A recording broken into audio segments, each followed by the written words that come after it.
Komunikacija sa drugima dio je našeg svakodnevnog života. Ljudi su socijalna bića i komunikacija je jako važna za izgradnju veza, bilo da su to veze na poslu, veze sa kolegama, prijateljima ili partnerom. Više o ovome sa terena donosi nam Milica Jelić. Komunikologija je nauka koja se javila prije 70 godina. Međutim, čovjek vlada govorom otkad zna za sebe. A zašto su se problemi u komunikologiji javili tek danas, reći će nam psiholog Lidija Pejović. Dobar dan i hvala što ste nas ugostili. Nema na čemu, dobro jutro. Koji su zapravo najčešći problemi i greške u komunikaciji? Svakako ne bih se složila sa time da su se problemi u komunikaciji dogodili tek danas. Prosto možda se više bavimo time i ta nauka koja je nastala pre 50 godina u stvari je nastala kao rezultat potrebe da mi u stvari razumemo načine na koji ljudi komuniciraju.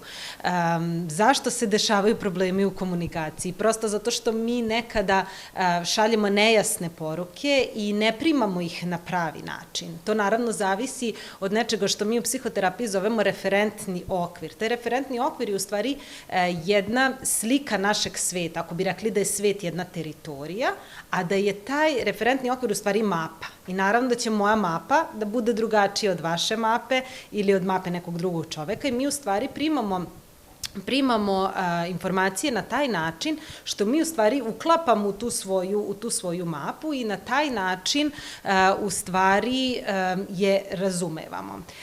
Sada često dolazi do problema u tome zato što postoji razlika između jedne socijalne poruke i psihološke poruke.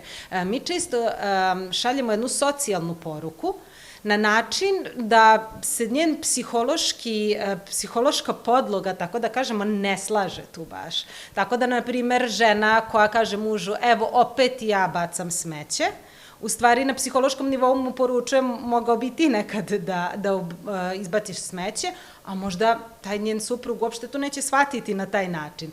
Tako da u stvari tu postoji taj neki, da tako kažem, kvar u komunikaciji, odnosno između te socijalne i psihološke poruke. Postoje ljudi koji svoje mišljenje i emocije pokazuju tako da ih svi koji ih poznaju veoma dobro znaju, a postoje ljudi čija mišljenje i emocije niko ne zna. Zašto je to tako? Pa prosto zato što su ljudi naučili na taj način da komuniciramo, jer komunikacija se uči. Mi kao bebe, mi se rodimo kao jedna tabula rasa i mi u našoj porodici od naših roditelja, staratelja, od svih ljudi koji su nam važni, mi u stvari primamo načine na koji se nešto radi, na koji svet funkcioniše. Ako mi rastemo u jednoj podržavajućoj okolini gde se otvoreno komunicira, gde smo mi slobodni da iskažemo svoje mišljenja, emocija, ponašanja, bez straha od nekog odbacivanja, osuđivanja, kazni ili slično, mi ćemo izrasti u takve odrasle osobe.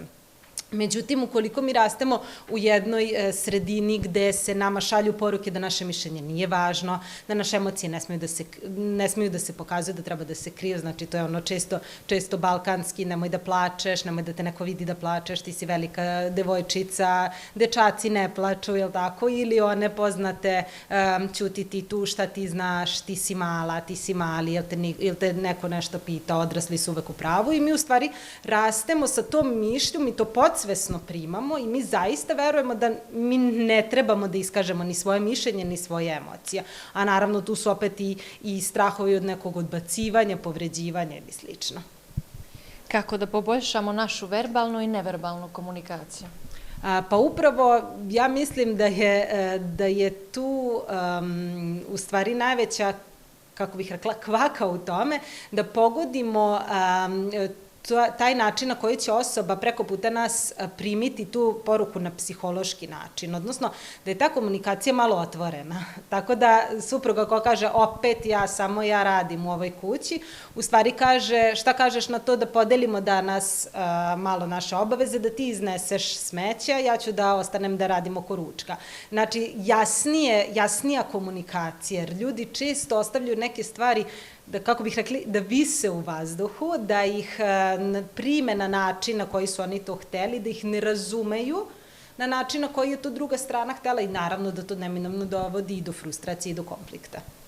I za kraj, koji je ključ uspješnog komuniciranja?